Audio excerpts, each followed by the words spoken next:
Welcome to the Great Detectives of Old Time Radio. From Boise, Idaho, this is your host, Adam Graham. If you have a comment, email it to me, box13@greatdetectives.net. Follow us on Twitter at Radio Detectives and become one of our friends on Facebook, facebook.com/Radio Detectives.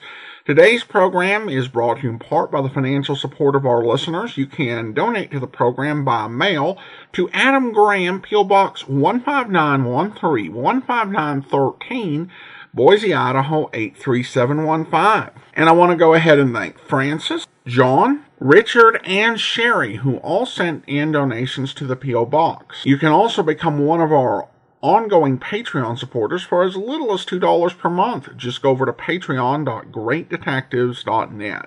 And I want to welcome our latest Patreon supporter. Thanks so much for Murph becoming our latest Patreon supporter at the Seamus level of $4 or more per month.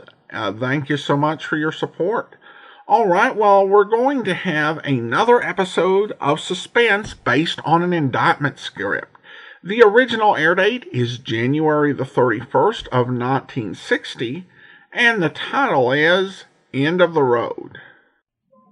And now, another tale well calculated to keep you in suspense. In a moment, End of the Road, written for radio by Alan Sloan, from a story by Eliezer Lipsky. Back in pioneer days, they used to talk about the quick and the dead.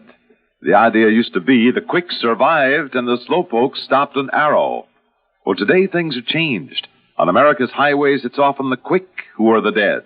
Haste makes considerably worse than waste, as highway fatality statistics grimly prove. Most highway deaths come from excessive speed and cutting out of line. It's possible to be killed by making a target of your car as well.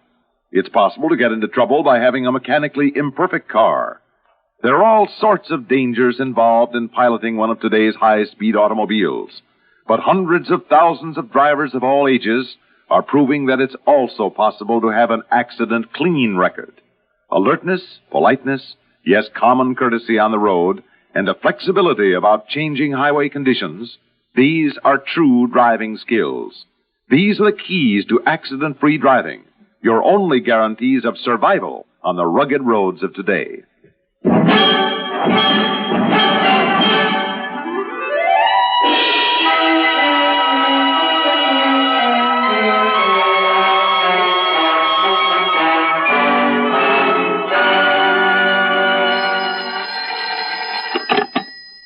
Hello.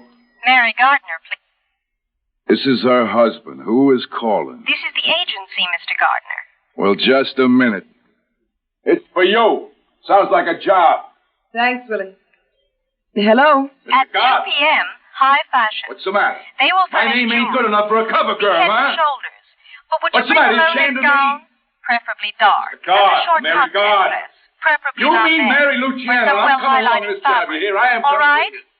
2 p.m., Elite. Hey, Dinner dress. you hear Thank me? You... And as long as I have you, Miss Gardner. Just a moment, please.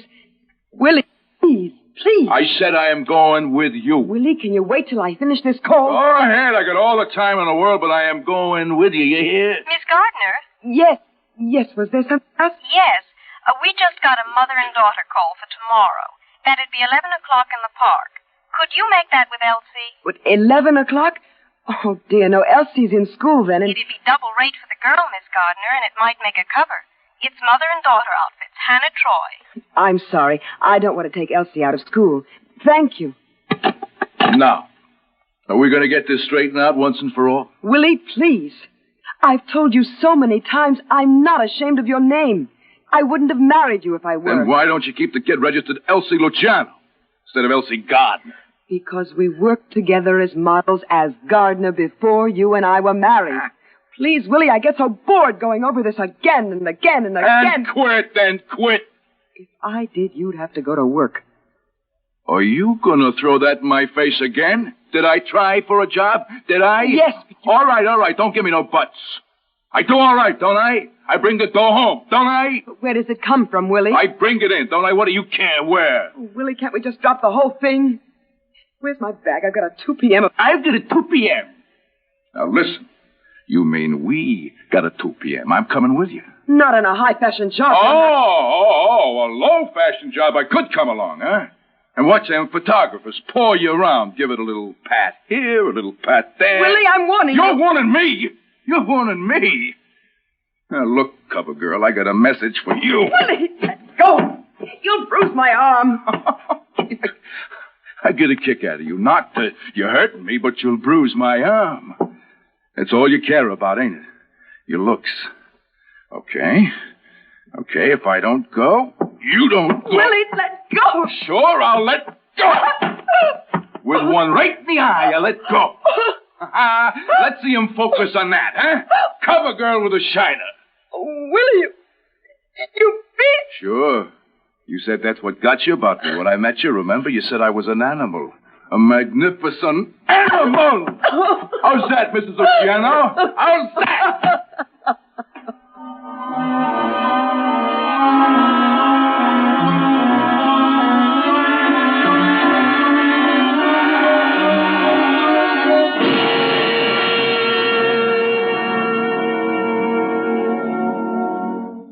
In just a moment, we will return for the second act of Suspense.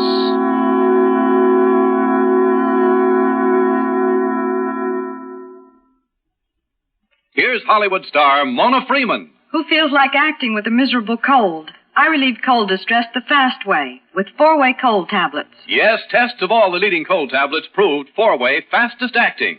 Amazing 4-way starts in minutes to relieve muscular pains and headache, reduce fever, calm upset stomach, also overcomes irregularity. When a cold strikes, do what I do. Take 4-way cold tablets. It's the fast way to relieve nasty cold distress and feel better quickly. 4-way, only 29 cents. Our program will continue in a moment after a word about another fine product of Grove Laboratories. Does dandruff dull your hair, leave scalp itchy? Get Fitch Dandruff Remover Shampoo and get rid of unsightly dandruff in 3 minutes. 3 minutes with Fitch regularly is guaranteed to keep embarrassing dandruff away forever. Apply Fitch before wetting hair, rub in 1 minute. Add water, lather 1 minute. Rinse 1 minute. Every trace of dandruff goes down the drain. 3 minutes with Fitch, unsightly dandruff's gone. Fitch can also leave your hair up to 35% brighter. Fitch Dandruff Remover Shampoo.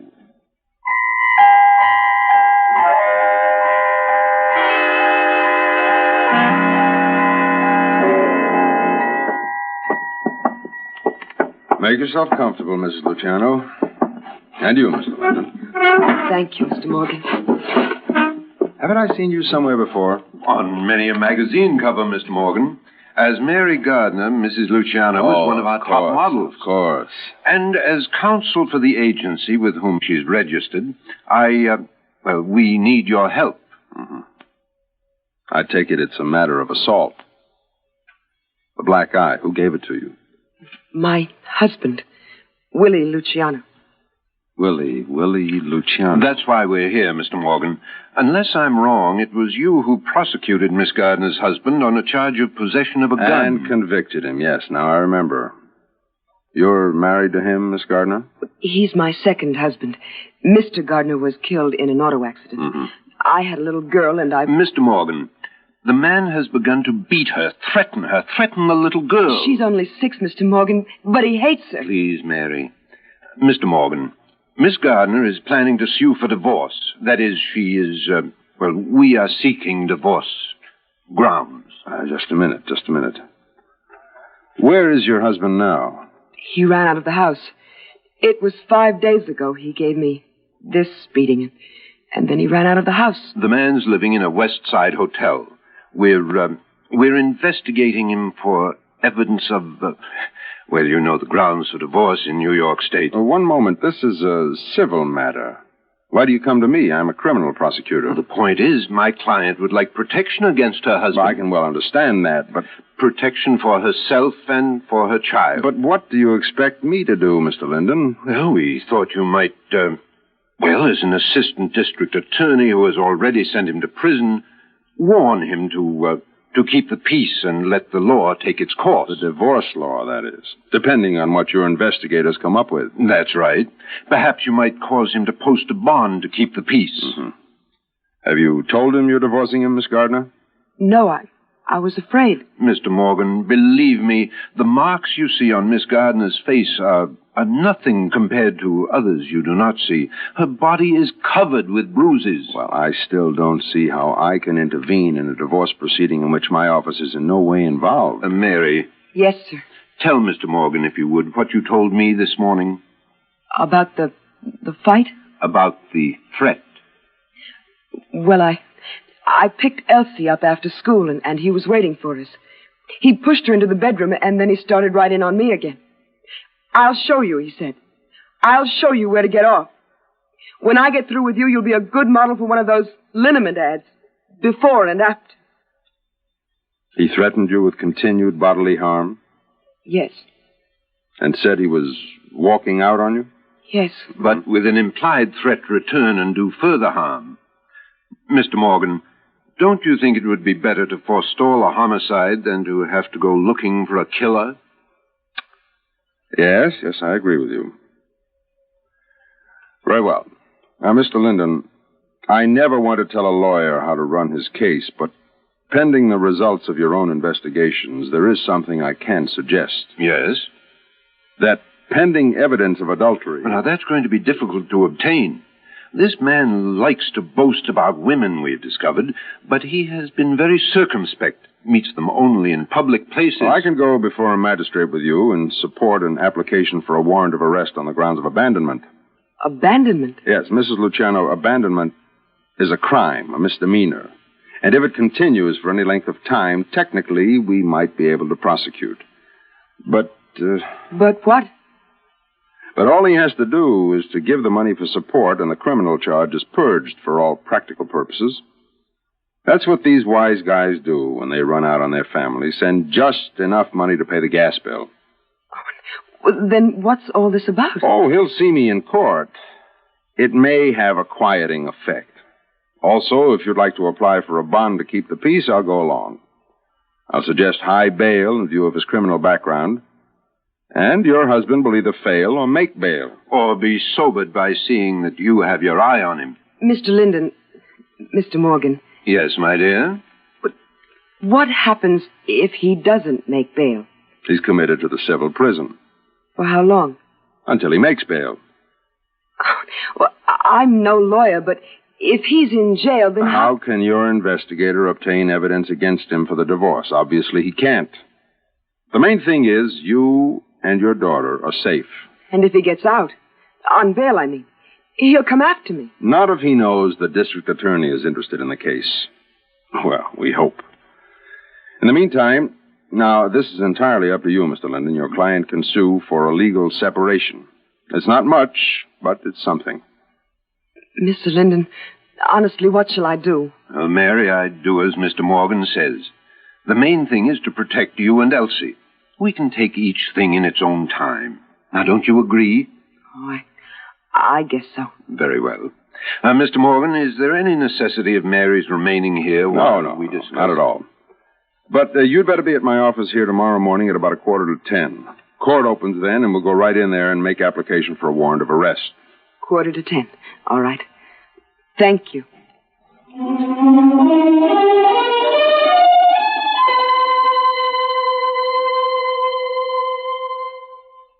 In just a moment, we will return for the concluding act of Suspense.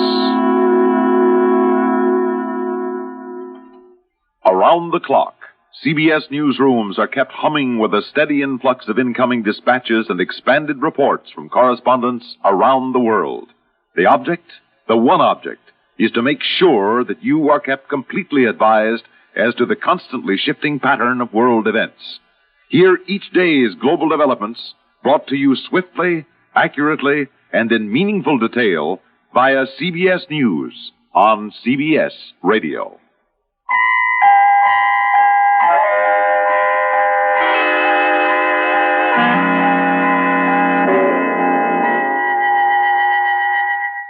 Just one question, Mr. Linden. I know. Why did she marry him? Mm-hmm. Love, I suppose. Men like that have an animal attraction for girls like Miss Gardner. Beautiful faces, worshipped like goddesses by the multitudes. And nobody knows how long they wait by the phone for a date. And a healthy young hoodlum like Luciano moves in. Well, I'd better get back to the office. I'll have to prepare an affidavit for tomorrow. Mr. Linden, would you mind a suggestion?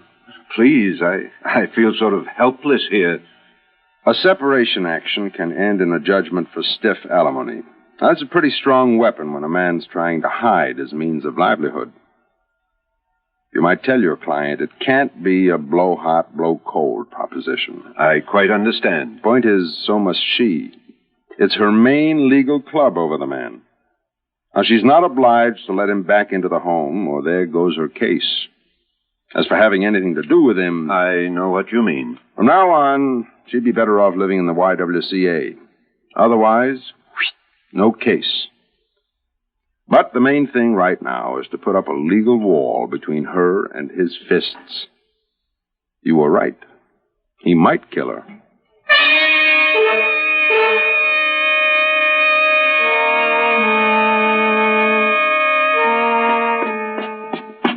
I'll tell you something else we're going to do, Elsie. We're going to take a big, long vacation down in Florida, where the sun shines all the time, and we're going to get twin bathing suits, like the ones they took pictures of us wearing.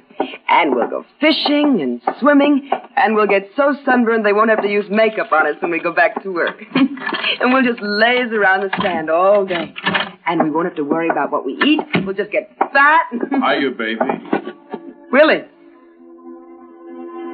Did you miss me? All right, kid, hit the road.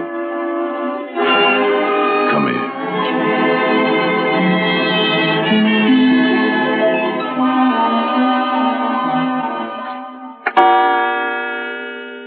Shall we give her another 15 minutes? You can stay here if you like. I have a case in special sessions. Well, perhaps she went straight to felony court. No. I made it perfectly clear it was to be here. My office, 9:45. Excuse me.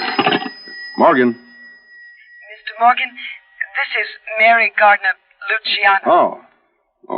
Yes, Mrs. Luciano. What? Shh. Mrs. Luciano, may I ask where you are? We said my office, 9:45. I'm home, Mr. Morgan.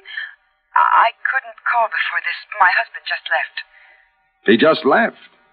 But when did he arrive? Last night. I mean, when I got home with Elsie, he was there. How did he get in? I don't know. I guess maybe he had a key, but I didn't ask. Mr. Morgan... What did he want? He wanted to talk things over. Oh. Mrs. Luciano, tell me one thing. Was there a reconciliation? Uh-huh. Shouldn't there have been? Mrs. Luciano, that's a question you can't ask your district attorney or your lawyer. Only your own heart. Where is your husband now? Shopping. For groceries. You see, we talked it all over, and we're going to give it another try. Oh, gee is right. Women. What's the story? Same old story. When a lovely woman stoops to folly and finds herself deserted and alone, she smooths her hair with automatic hand and welcomes the prodigal husband right back home. By Morgan, out of Goldsmith, or was it Pope? I can't take as light a view of it as you do, Mr. Morgan. What am I supposed to do? I don't know what went on last night in that happy little love nest, but if the girl wants to be a fool, it's her privilege. But the man's dangerous. The story is this, Mr. Linden. Has it ever occurred to you that some men have only one way of showing their women how much they love them, and that's by beating them up? And another thing, with all due respect to your sagacity, my colleague, how would you feel if Mary Gardner weren't a cover girl, weren't a raving beauty with honey eyes and Dietrich cheekbones? Just an ordinary girl with an ordinary face. Would you think it was so terrible? Oh, I'm thinking of the child. Now, what kind of a woman will she grow up to be, seeing her stepfather beat her mother up time and time again? I'm thinking of the child, and so should you be. I am. But the mother's your client. I intend to keep in touch with Mary. I wondered why a corporation lawyer showed such an interest. All right. So you guessed. It's all right, Lyndon. I give them 6 months. The question is, in this strange affair of a woman infatuated with an animal-like creature... What was the name of the fellow in that play, loved his wife and beat her? Lilium. Never mind Lilium. The question is, at the end of 6 months, who is going to come out alive? The lady or the tiger?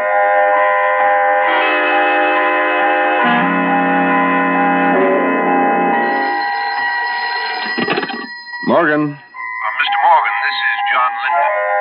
Yes, Mr. Linden. Well, it's been just about 6 months, hasn't it? Yes, to the week. What's happened, Linden? I have a very frightened girl in my office, Morgan. Mary. I'd like to bring her over right now. Certainly. What about the daughter? Well, the child is all right. She was at school. My sister is picking her up. But Luciano's on the loose with a gun.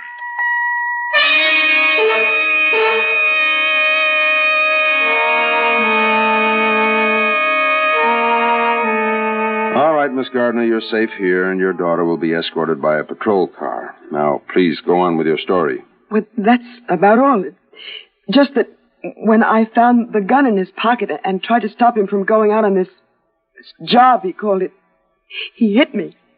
He hit me and hit like an animal, like a wild animal.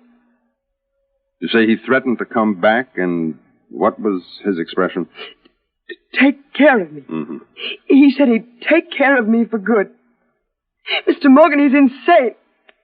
Then why did you go back to him? Why did you take him back?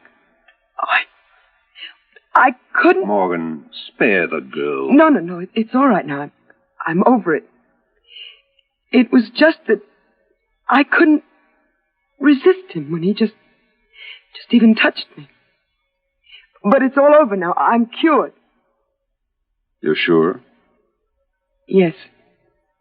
I'll do anything you say. I'll sign warrants. I'll go right over to the court. Anything you say. Will you come with me to 1st Avenue and 33rd Street for 10 minutes?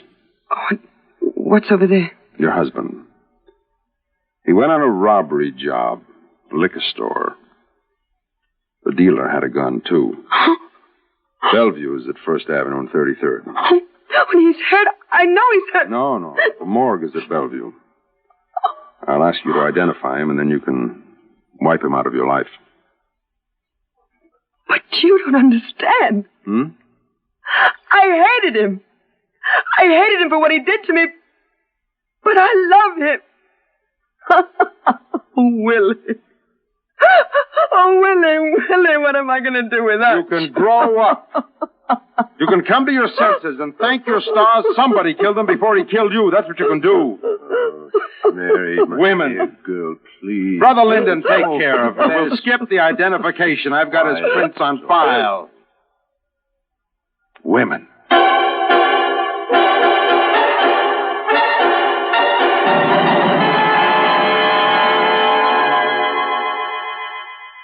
Suspense.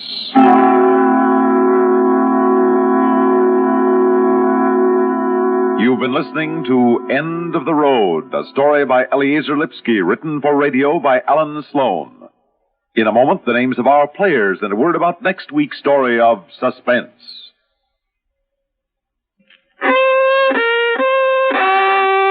Out of tune because of irregularity? Kellogg's All Bran helps put you back in tune. Kellogg's All Bran is the natural way, the good food way to end constipation caused by lack of bulk in your diet. There's only one All Bran, Kellogg's All Bran. Its whole bran content gentles away constipation, supplies your system with the bulk-forming food you need. Kellogg's All Bran is the only whole bran cereal to bring you the combination of proved effectiveness, appetizing taste, and crispness. It never gets mushy in milk. So get back in tune and stay in tune. It's easy with the one and only Kellogg's All Bran, ALL-BRAN. Safe, reliable, pleasant. Millions enjoy it every day. They know they can count on Kellogg's All Bran to relieve irregularity.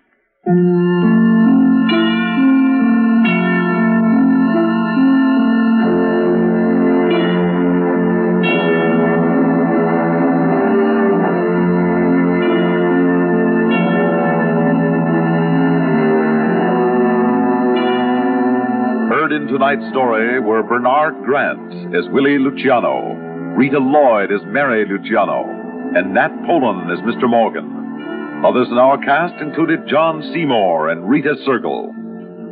Listen again next week when we return with The Mystery of Marie Roget by Edgar Allan Poe, adapted for radio by E. Jack Newman. Another tale well calculated to keep you in suspense. On CBS Radio. Welcome back. Well, it was good to have Nat Poland back as the assistant DA. The story itself is a bit different, taking a look at domestic violence from a 1960 perspective. It was helpful, I think, both for her as well as for us as listeners listening 60 years later to have him provide this really clear explanation of New York law and what he was actually able to do to help her. And then as the episode goes on, you kind of get into some of his frustrations with these sort of cases. And in a way, these are a lot of the same frustrations you'll hear on any police or program where they're dealing with domestic violence, where people came out of a dangerous situation only to go right back into it. And it doesn't, in real life, have to even be with police. People deal with it with their family members or friends they're trying to help. And certainly, I know people who have experienced that. Now, of course, since 1960, there's been a lot of research, discussion, and efforts just to understand all of the ins and outs that go into these sort of abusive relationships. That's not the world that Mr. Morgan lives in. He just lives in a world of, this is logically what you should be doing, so why aren't you doing it? Of course, the way he expresses that is not something that we would say in the 21st century, but it's the world that he comes from. And it's not, I think it's safe to say that it's not that he doesn't care about the situation, even when he comes off as somewhat cynical or even dismissive of the attorney who came to him. Because essentially he implies that this guy is here because she's an attractive model that he's sweet on. Morgan deals with these situations on a regular basis, regardless of what looks or charms she has or doesn't have. It's part of his job and it's something he's had to do, and he's seen these things turn out pretty badly, no doubt. And I think that probably even ties into the ending a bit, where he loses it on the battered wife. Because no doubt he's had situations like hers where he gets a call and he's out investigating a homicide of either the wife or the child. I mean, I think it's easy to say that Morgan is probably relieved that the husband is dead. Now, of course, I may be reading in, but that's at least what I picked up on this story. All right, well, some listener comments and feedback now. And we start now with a comment from Stephen regarding the indictment episode, and then there was one.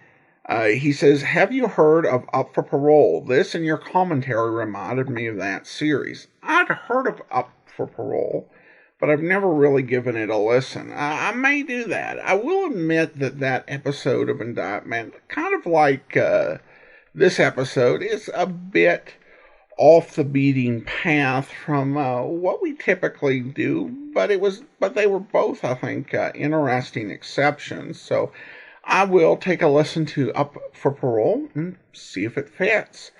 And then we have some other comments from those who supported the program. Francis writes, thank you for your hard work in your wonderful podcast. I really enjoy your podcast. Really fun, and I appreciate your hard work in making each line enjoyable. Thank you, Francis. Thanks so much, Francis. And then we have a note from Sherry. Sherry writes, love your podcast. Hope you're all well. Thank you for your hard work. And John writes, I am enjoying Great Detectives. Well, thanks so much, John. And I want to go ahead and thank our Patreon supporter of the day. Thank you to Russell, Patreon supporter since November 2016, currently supporting us at the Master Detective level of $15 or more per month. Thank you so much for your support. Well, that will do it for now. Join us back here tomorrow on Public Domain Video Theater at videotheater.greatdetectives.net for Here's Flash Casey. And then on Monday on Great Detectives, we'll be bringing you Casey Crime Photographer. And then next Saturday, be sure and join us for the premiere of The Silent Men. In the meantime, send your comments to box13 at greatdetectives.net. Follow us on Twitter at Radio Detectives and become one of our friends on Facebook, facebook.com/Radio Detectives. From Boise, Idaho, this is your host, Adam Graham, signing off.